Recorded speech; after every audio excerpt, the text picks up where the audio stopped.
Järgmine on mitte niivõrd küsimus, vaid kommentaar.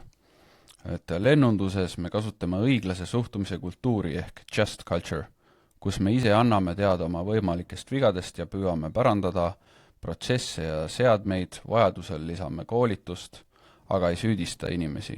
Väga hea, just see sobib väga hästi ülima vastutusega ja vastutuse võtmise kultuuriga üldiselt kokku, ma ütleks. Ja miks ma selle siia panin, sest ma olen kuulnud seda, et lennunduses on, ma ei tea, kas treeningus või kusagil eeskirjades või kus iganes kohas kirjas midagi selle laadset, et inimesi nagu ei tohi süüdistada.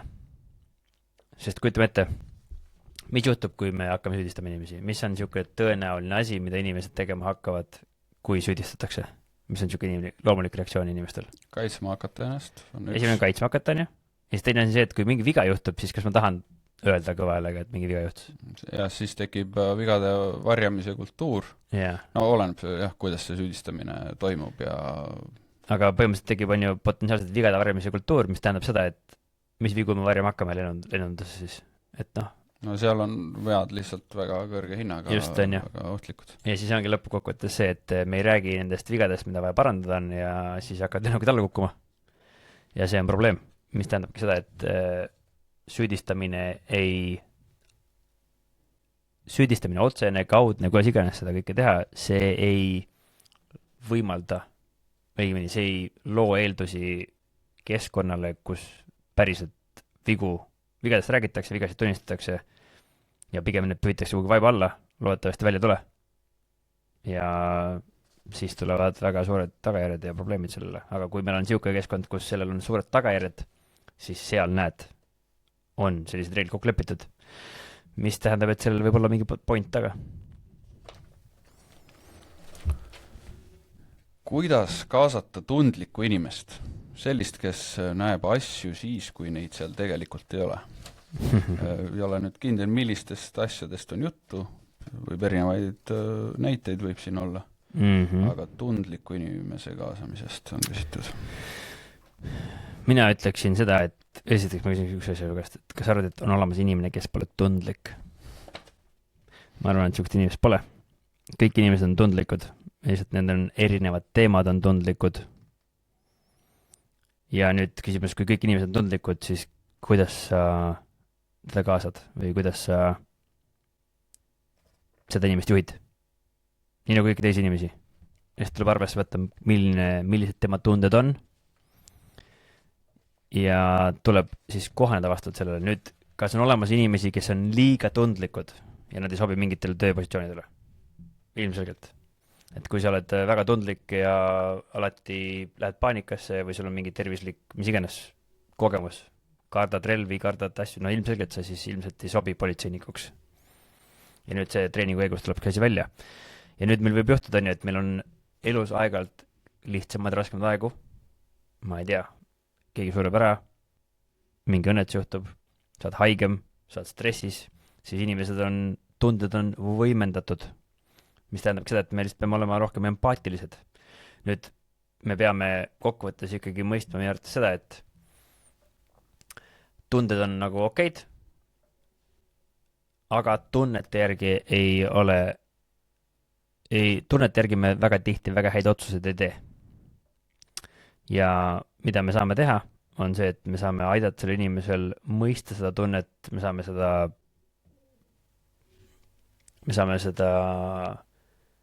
kuidas ma ütlen, me saame, mis see sõna on, mitte deeskaleerida, aga me saame ventileerida lasta inimestel oma tundeid. Me saame lasta need asju teha ja selle jaoks on erinevad tehnikaid. Debrief on üks hea viis, kuidas ventileerida lasta, ma ei tea, karjumine on hea viis. Me Afganistanis pidevalt, me ropendasime, sõimasime vahepeal mille iganes, siis vahepeal käisime trennis, et need meetodid on erinevaid, kuidas oma tunnetega tegeleda aga inimeste juhtimise mõttes ei ole vahet, need printsiibid on samamoodi asjad. Ja nüüd, kui sul ongi üks inimene, kes on väga tundlik, siis selle tuleb arvesse võtta ja võib-olla teda leida siis see viis, kus kohas ta saab teha asju. Ja tuleb lihtsalt spetsiifiliselt inimeste käitudes, tegelikult kõik inimesed on tundlikud, kõik inimesed on erinevad ja see, et inimesed näevad asju teistmoodi, see on väga hea. Ma tahangi niisuguseid inimesi, kes näevad asju teistmoodi. Siis me saame artikuleerida ja mõelda, miks sina niimoodi näed, miks mina niimoodi näen, miks ma niimoodi ei näe. Ja me saame leida palju parema lahenduse. Aga ma mõistan, et nagu ma ütleks, et emotsionaalselt ebastabiilsete või emotsionaalsete inimeste, kellel on hästi palju raskusi on keeruline koostööd teha. Aga kes nad siia valis? Ise valisid. Ja nüüd sinu ülesanne on aidata neil oma emotsioonidega toime tulla. Kui sa ei oska, siis pöördu kellegi teise poole, küsi abi. Selle jaoks on psühholoog, igasugu asju, et sõltub, mis levelil see tundlikkus nii-öelda on. Ja lõppkokkuvõttes see võib ka olla tegelikult, kui see nüüd liiale ei lähe, võib olla hea tasakaalustav jõud, et kui on meeskonnas inimene, kes näeb ka asju siis, kui neid seal tegelikult ei ole, eks ole, siis võib-olla, ütleme, ise on juba mingi suhteprobleem või mingi jama ja ise ei märka seda, siis kindlasti seda asja, mis päriselt on olemas, ta märkab ka varem ja on abiks selles osas. Ja mis mulle võib-olla siit mõeldes veel, mis minu jaoks oleks oluline on see, et mind huvitaks ikkagi kokkuvõttes see, mis teda tundlikuks teeb. Kas meie keskkond on siuke? Kas meie inimesed on siuksed? Äkki meil on mingi inimene, kes, ma ei tea, möliseb kellegiga. Mis teda tundlikuks teeb? Kui me seda nagu ei tea, siis on päris keeruline esiteks teda aidata. Ja jällegi, kuidas me saame teada, miks inimene on tundlik? Peame oma suhet. Kui suhet pole, siis väga hästi teada ei saa. Ja kui pole suhet, siis on väga vähe tõenäoline, et me üldse teda aidata saame. Aga kokkuvõttes need kõik vestlused ongi lõpuks see, kuhu need jõuavad, ongi see, et me jõuame nendega siis üks olukordadesse ja peame seal hakkama neid inimesi toetama, aitama. Ja vahel on aitamine ka see, et me juhendame ta keskkonda, kus ta saab hakkama paremini oma tööga või kus see olukord nagu sobitub talle rohkem. Just. Kui aga keskkond on usaldav ja turvaline, kuid tegu on inimese enda peas olevate probleemidega, ehk siis otsitakse pidevat vaenlast, et tunda ennast hästi. Nii-öelda vastupidine ülimast vastutusest, alati on keegi teine süüdi. Siis vastus on tegelikult üldjuhul vägagi lihtne. Esiteks, kui me oleme tükk aega vaeva näinud sellega ja tundubki, et ta ongi nii äärmusse langenud, siis kokkuvõttes ma pean minema oma selgitamisega järjest otsekohesemaks lihtsalt. Ja ikkagi istuma maha ja ütlema talle, mida mina näen. Ja võib-olla kaasama kellegi teise, kuidas keegi teine seda olukorda näeb. Ja kui meil on hunnik inimesi, kes seda niimoodi näeb, siis tõenäoliselt on see tõsi. Ja nüüd, kas meil on olemas tööriistad, et talle seda selgitada, et me hoolime sinust ja me näeme, kuidas see mõjutab sind, meeskonda, missiooni ja nii edasi ja nii edasi. Ja kuidas see käitumine tegelikult ei ole üldse tervislik ja meie tahame siin luua hoopis teistsugust kultuuri, kus meil on hea koos töötada, siis ma lähen ja põhimõtteliselt ütlengi talle täpselt seda, mis siin kirjas on. Et kuuled, et mulle tundub, et ma ei ole piisavalt hästi selgitanud või ma ei ole piisavalt hästi adresseerinud, et ma näen ühte probleemi ja ma olen erinevad moodi üritanud seda praegu sulle öelda, aga reaalsus on see, et mulle tundub, et sa süüdistad hästi palju kõiki teisi. Ma olen üritanud seda adresseerida niimoodi. Ma enam ei oska seda teistmoodi öelda, kui öelda otse sulle. Ja ma teen seda jällegi taktitundeliselt, hoolivalt, selle jaoks, et teda aidata. Ja nüüd, kui sellest pole kasu ja me ei õnnestu kuhugi, siis jällegi me peame leidma selle viisi, kuidas siis liikuda sinna suunda, kus tal on parem. Aga esimesena, kui keegi räägib kogu aeg midagi negatiivselt, siis esimesena ma lihtsalt hakkaks kuulama. Okei, mida ta siis räägib? Mis need asjad on, mis valesti on? Kes siis on süüdi? Ja siis hakkaksin lahendama neid probleeme, sest et tõenäoliselt võib olla ka, et ongi keegi teine süüdi milleski. Ja äkki ongi mingi probleem. Eks ma lähen jällegi avatud mõtlemisega peale ja üritan leida selle juurprobleemi ja alguses hakata selle omanikuks ja üritada seda lahendama hakata. Ja kui see ei õnnestu, siis eskaleerin olukorda ja lähen jälle konkreetsemaks, kuni lõpuks selleni, et viimase lahendina on see, et me leiame mingid muud teed üldse ja aitan inimesel leida viisi jõuda kuhugi mujale. Aga jällegi tõenäosus, et see sinna jõuab, kui me hakkame seda kohe adresseerima hoolivalt, professionaalselt, väheneb kordades. Ja ma arvan, et oma kogemuse põhjal öeldes siis enamasti need asjad jõuavad sinna kohta, sest et keegi ei adresseeri neid piisavalt vara. ja see lihtsalt lastakse minna ja tegelikult see on normaalne ja kõik asjad, mis on, mida ei öelda justkui muutuvadki normaalseks. ja tegelikult need asjad ei peagi nii kaugele jõudma ja enamasti ei jõua. Ma arvan, tihti piisab sellest lihtsalt eeskujust, ehk siis kõrgem juht ise võtab vastutust ja ei süüdista kunagi kedagi, siis see loob sellise kultuuri, kus teised ka ei taha seda nii väga teha. Ja et ma lähen eks nüüd küsimustega lihtsalt ja kunagi ei tea, et me ei ole psühholoogid, mina ei ole, keegi ei ole ja kokkuvõttes on inimesi, kellel ongi vaja päriselt abi, aga nüüd kuidas me seda sinna abi vajajate kohta saame, on ainult see viis, kuidas tema ise peab mõistma, et tal on seda päriselt abi vaja, sest ega meie ei saa hakata temaks, me ei saa olla tema eest otsused teha tema elus. Nüüd, kui ta on teil väga lähedane sõber, ta on teil väga lähedane inimene, näiteks kaitseväes väga tihti inimesed, kellel on alkoholiga probleeme ja kellel on igasugused probleeme, on ju, siis mehed tulevad kokku ja aitavad teda. Viivad ta kordi kainerisse, viivad ta psühholoogi juurde jõuga. Sest et nad hoolivad. Kas sellest on kasu? Enamasti ei ole. Sest et sellest ei muutu mitte midagi. Ja paraku selline asi on. Et kas on võimalik asju teha? On küll.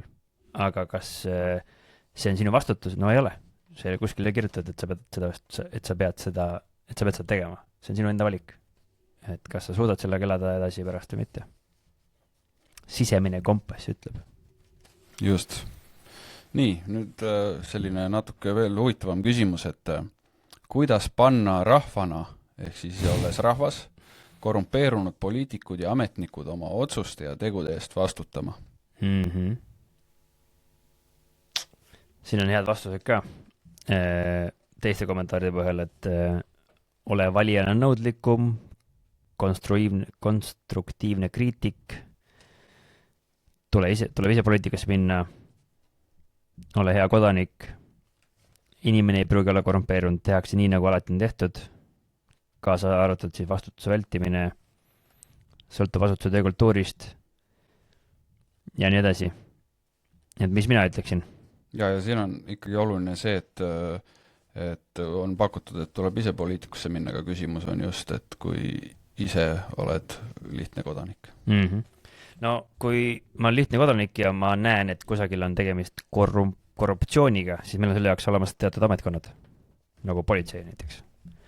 Ja tuleks teada anda lihtsalt, kui te arvate, et kusagil on keegi, kes on korrumpeerunud, siis teatavasti see on kuritegu ja see ei ole õige asi ja siis tuleks anda inimestele teada. Ja kokkuvõttes, ega kui teie käed sinna ulata, te ei ole nõus sellega midagi tegelema, kes keegi midagi teegi. Et kui sina näed, et on korruptsioon, siis sa saad rääkida teistele inimestele, panna selle kella külge, tänapäeval on igasuguseid internetivõimalusi, kuidas seda kõike välja tuua, erinevaid viisi, kuidas seda asja viia, tuleks pidada nõu nende inimestega, kes päriselt saavad aru, kuidas see teema töötab, ehk siis rääkida politseiga. Meil on olemas need ametkonnad, kellega rääkida, sest et korruptsiooni eest on poliitikuid siin vangi pandud küll. Aga kuidas inimesi vastutus panna võtma? No tegelikult ega muud moodi ei saagi, kui läbi iseenda eeskuju. Ja minu arvates ei ole üldse oluline, mida teised teevad. Ja hästi tihti ongi keskenduda, ma ei tea, poliitikutele, ametnikele ja ma ei tea, kellele iganes. Vaid reaalsuses tegelikult oleks vaja keskenduda sellele, et okei, mida mina teen. Sest et ei saa kedagi sundida vastutust võtma, te ei saa sundida kedagi probleeme lahendama, te ei saa sundida kedagi kuhugi muutuma, ainukene inimene, keda saate muuta, olete teie ise. Ja nii ongi. Ehk siis see, et keegi on korrumpeerunud, nende probleem. Ja tuleb oma eluga tegeleda ja vastavasse ametikondadesse siis minna ja muuta asju õigesti, eetiliselt, sest et muidu kokkuvõttes ei ole kasu mitte midagi sellest.